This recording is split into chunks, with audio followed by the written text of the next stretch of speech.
you awake? I thought I heard you get up. Yeah, I'm awake. Sorry, I just can't sleep. Are you thinking about him? Yeah, a bit. Usually get back to sleep, my love. I'm fine. No, it's okay. What else is on your mind? I don't know, it seems weird, but I had one of the most vivid dreams of my life. I saw a fox on a snowy mountain, just looking confused and worried. Those eyes, I can't get those eyes out of my head. She was running in the windy snow, looking for something. Do you think it has to do with you and what's been going on? I don't know. It was just a dream, Rachel. They're not meant to make sense. A lot's happened the past couple days, that's all. Well, if you're not going to sleep anyway, you should tell me. I want to hear. All right. So, not far from her home, she followed that path to something unexpected.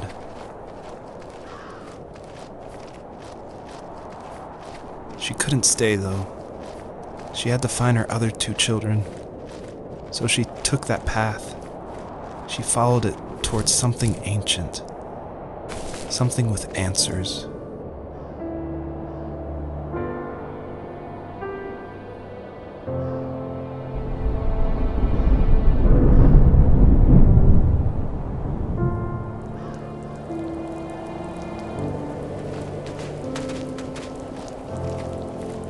The fox looked high and low, searching for any sign of her cubs. Points of light showed the way to this ancient tree. It was as if each one had a story to tell, all their own. The land was trying to tell my story, too. I felt like I was right behind her the whole time.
Do you remember what my dad did for a living? Wasn't he like a lumberjack? That's one way of putting it. If wood was a canvas, then a carving knife was his paintbrush. Even after working a 50-hour week, even after his hands were more splinters than skin, he would bring home the nicest piece of Alaskan weeping cedar and make me toys. That wooden train was the first toy I can remember, and I loved it. I just knew from a young age I was going to be a lumberjack, like my father.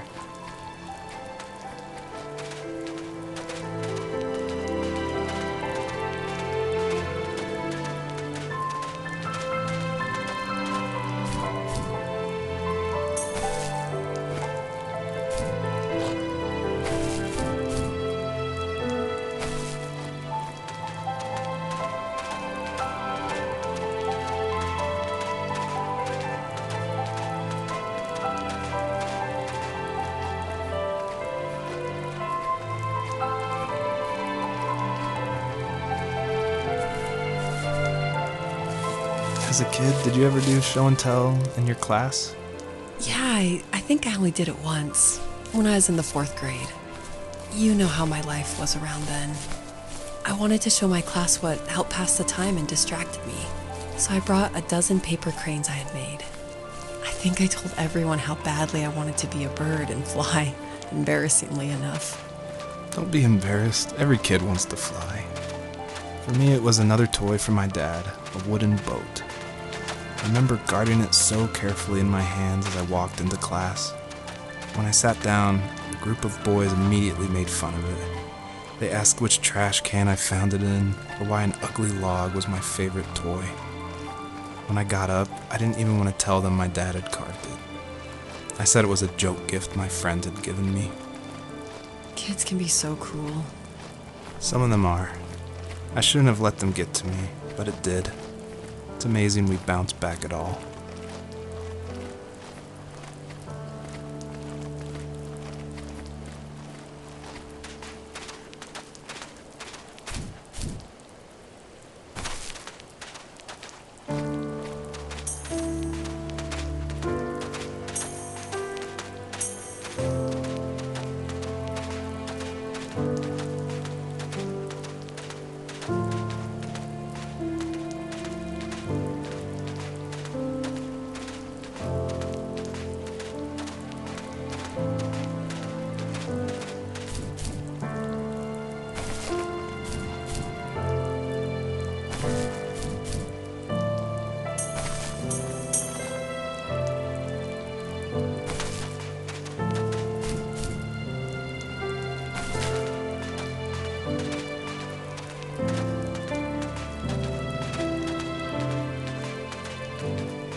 The older I got, the more I withdrew.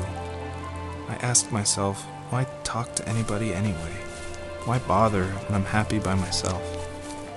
I started drawing a lot, mostly animals I saw in the woods by my home. I then imagined designing my own hideouts with things like TVs and pantries full of chips and cookies. I think that idea of leaving home and drawing blueprints started my career. I found a lot of solace in that. I'm not surprised, but I did the same thing, you know? There is something special about having a place to call your own. And now look at us. Well, if you count renting in an overpriced city. It's as close as we can get for now.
My friends would laugh about that night and talk about how crazy it was, and I laughed along, pretending it didn't bother me.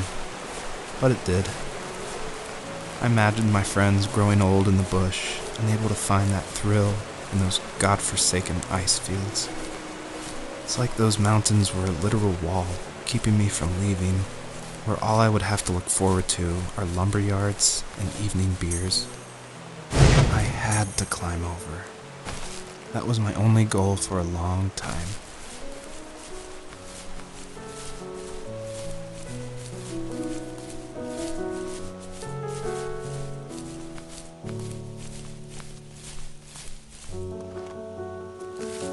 If there was some way I could take my love of drawing and turn it into a way of escape, nothing would make me happier.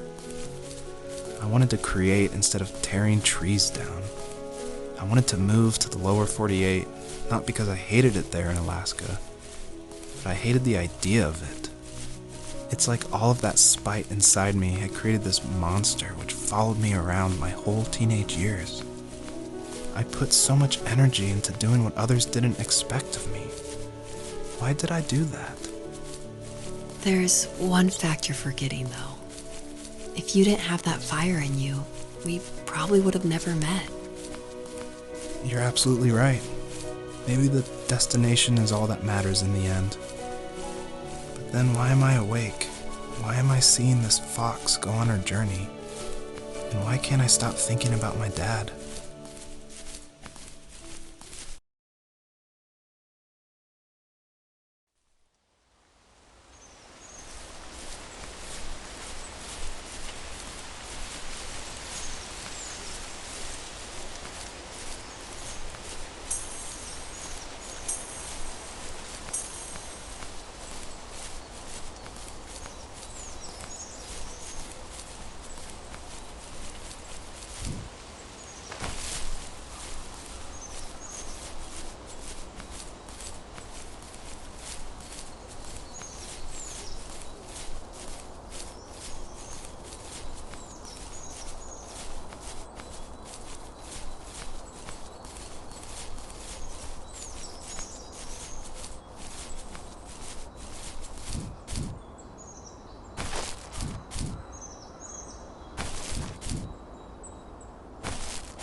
On our property, there were old abandoned pieces of a shed and car long left unused.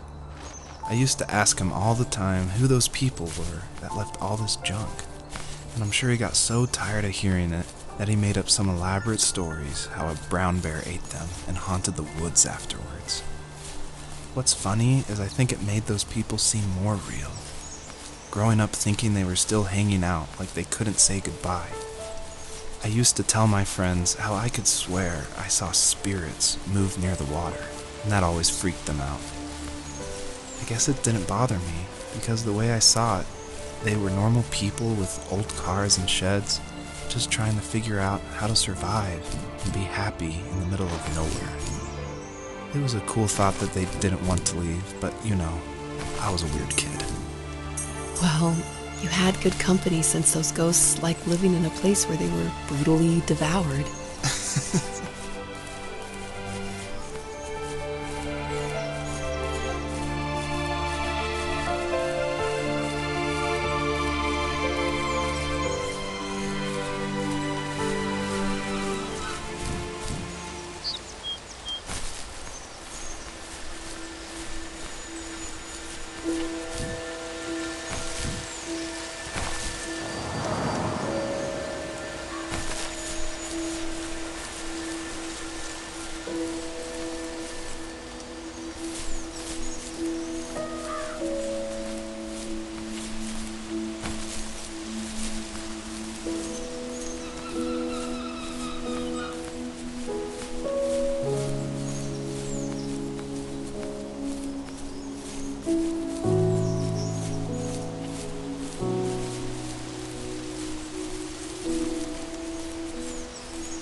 My dad built a lot of stuff in his free time.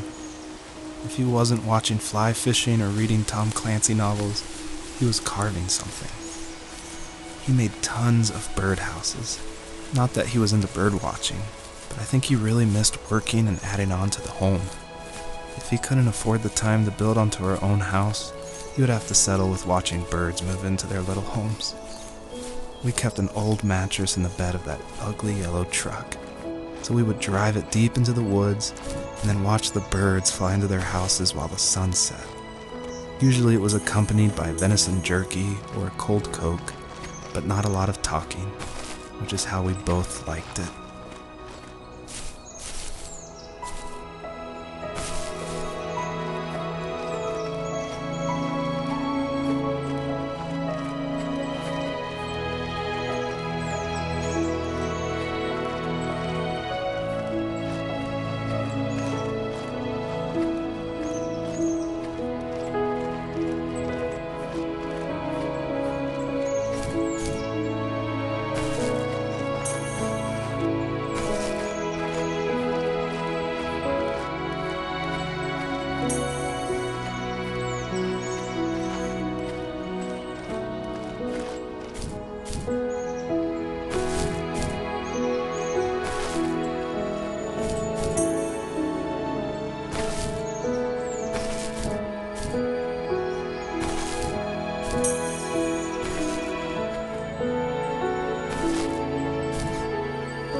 we were happiest underneath the evergreens.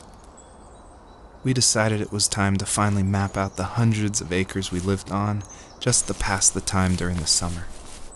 He was only free in the evenings, so I would spend the day wasting time on dial-up internet and sketching, and then we would rush into the woods, pen and map in hand, before evening fell. Sometimes, the aurora borealis would cast a cold green glow on the mountainside, and we would finish our route underneath a twilight sky. Sometimes I was lonely during those summer days, but there was comfort in the routine. A lot of teenagers aren't looking for the daily grind, though. There's nothing wrong with wanting to get out, to leave your childhood home. You wanted to progress, to make something of yourself. Yeah, you're right. That house. I'm sure it's the same as how I left it. But then why does it feel so different? I doubt you're the only adult to have looked back and asked that question.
The perpetrator stood nearby, unfazed, like nothing was wrong. My dad is dead, and he's never coming back, Rachel. I can tell you these stories, but I can never reminisce with him again. He can never hold a grandchild that we'll probably never be able to have. I can never talk to him again, and I'll never be able to say I'm sorry for everything.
I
need to go to bed. I just can't talk about this anymore. Good night.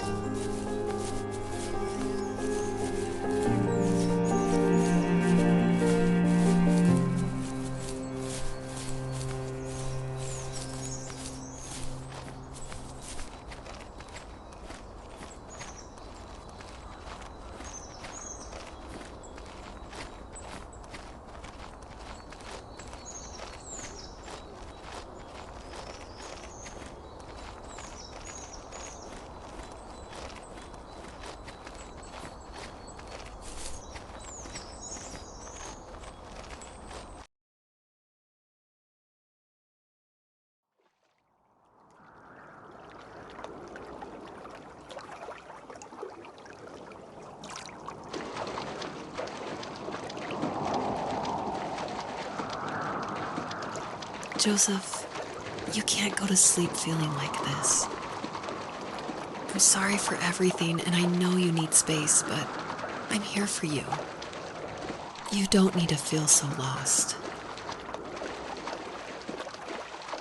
Joseph, have I ever told you what my mother was like?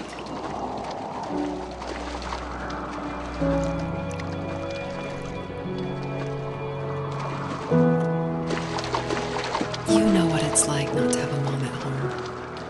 And you know how hard that made my childhood. What helped me was watching the birds in the morning before the school bus came.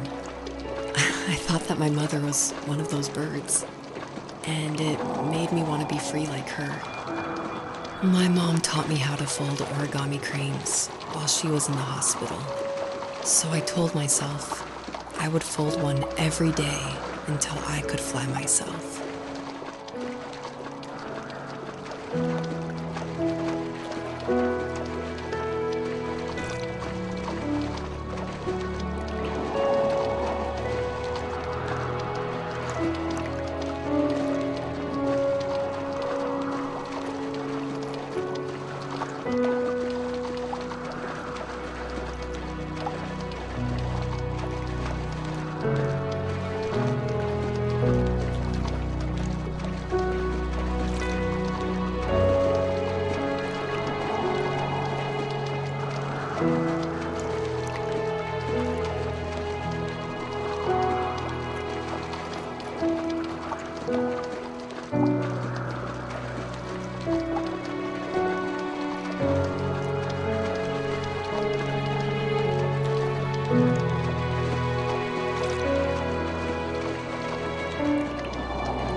You have strength, Joseph, and you're not as alone as you think. It's all just so pointless. Just waiting for life to happen. It's like having the home I always wanted is cursed out of my reach. The thought of being a parent myself. How could I do that when I couldn't even be a good son? I'm sorry. I know what you're saying. I just don't know how things will work out. These quiet hours will turn into years. We'll wonder which roads passed us by. And we'll forge a new road together. Besides, I discovered for myself that one fateful morning where any hopeful road leads to. There may be thorns and mist, but it always leads to the same thing.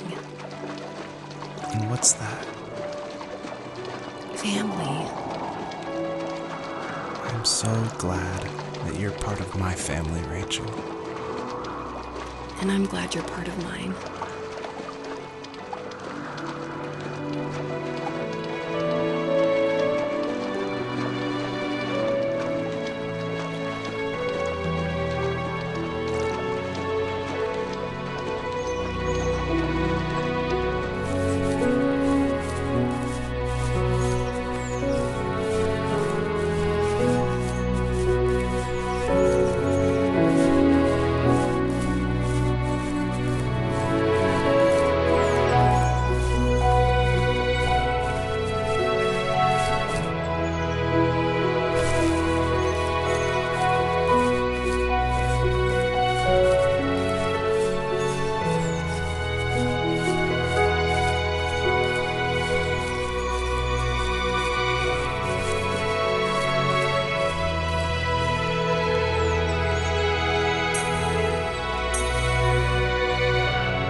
fox knew her last cub would be waiting for her at the first tree.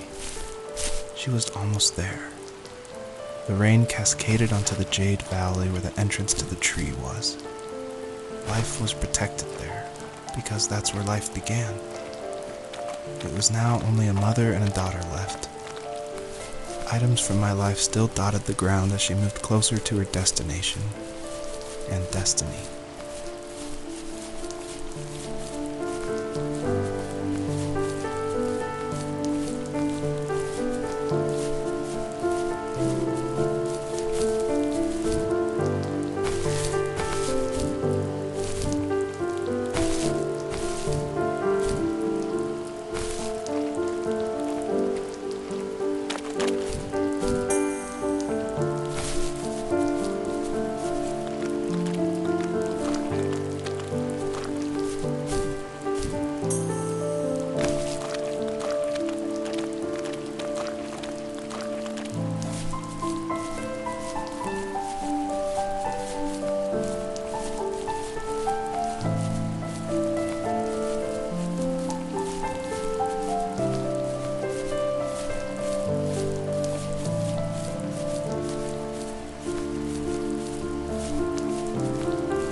My dad was super supportive with my college plans.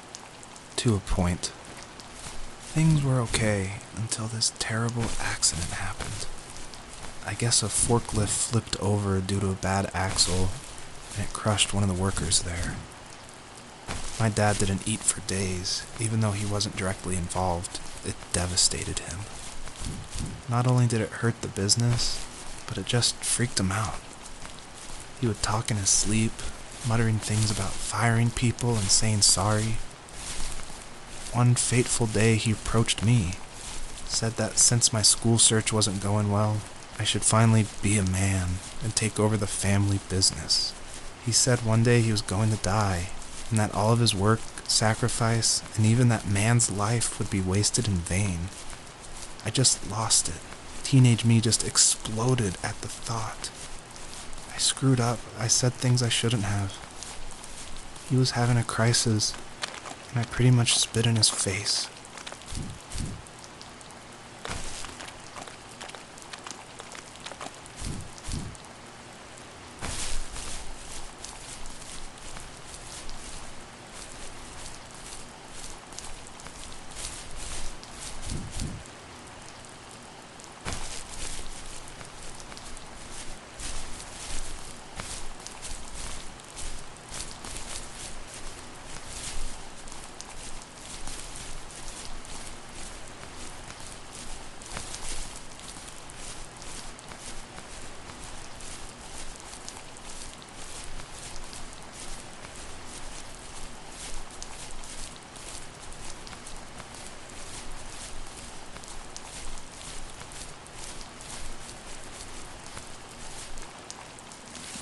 At the end of high school, I felt something I hadn't felt in a long time.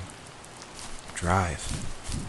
I looked into the best architecture schools on the West Coast, then got a dose of reality when looking at other students' portfolios and the high cost of tuition.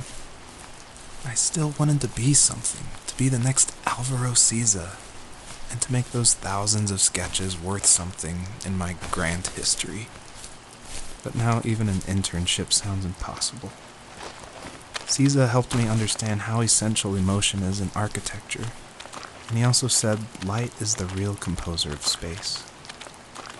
I like to think these glints of light, like not finding a job, or even a strange dream about a fox, are something I should be thankful for, even if the illuminated space is something I'm less than comfortable with.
Was that the last time you talked to him?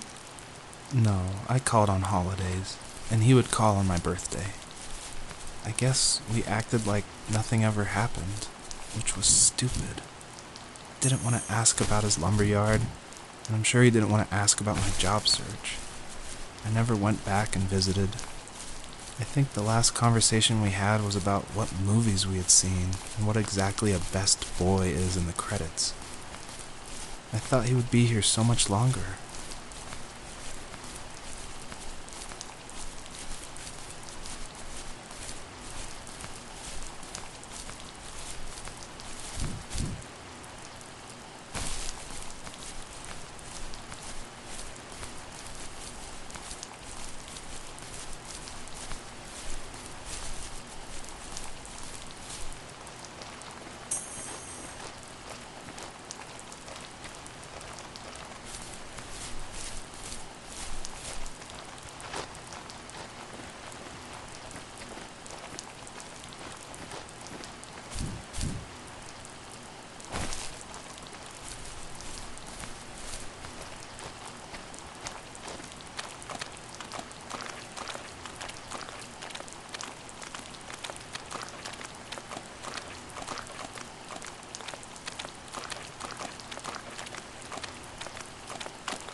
In the distance, the first tree illuminated the wasteland.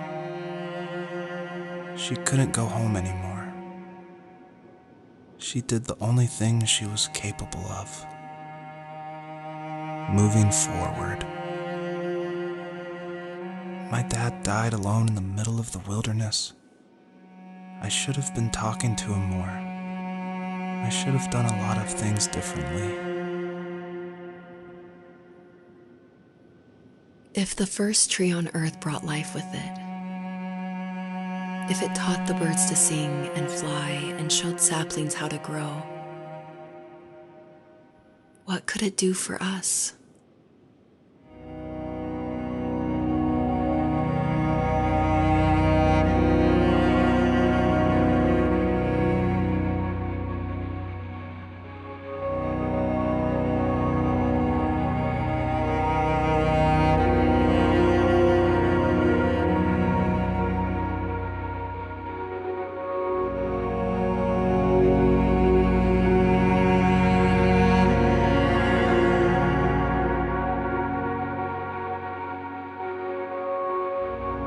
There was a letter I received yesterday from a name I didn't recognize, with a quote I can't stop thinking about.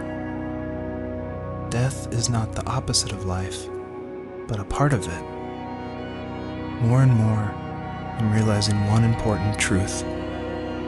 Each of us have our own journey to the first tree, but sometimes I'm not sure I'm ready to take that first step. You already have my love.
But I have no idea.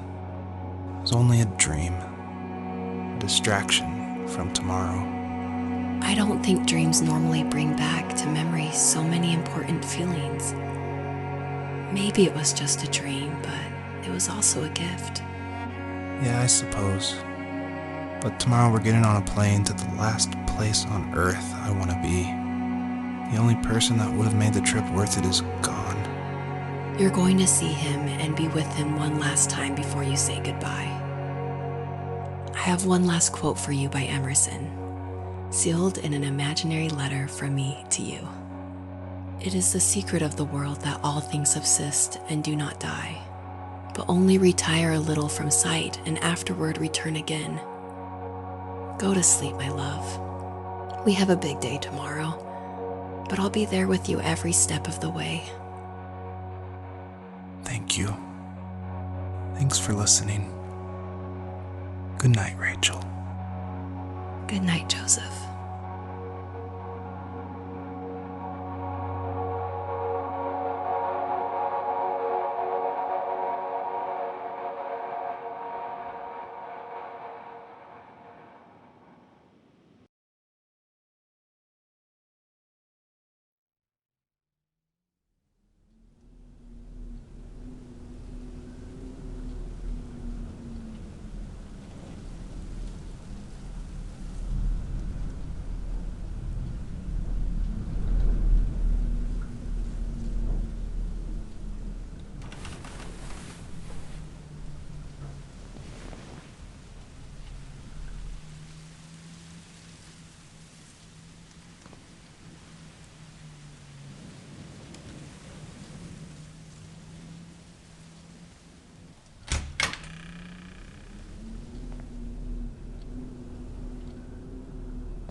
hell?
Say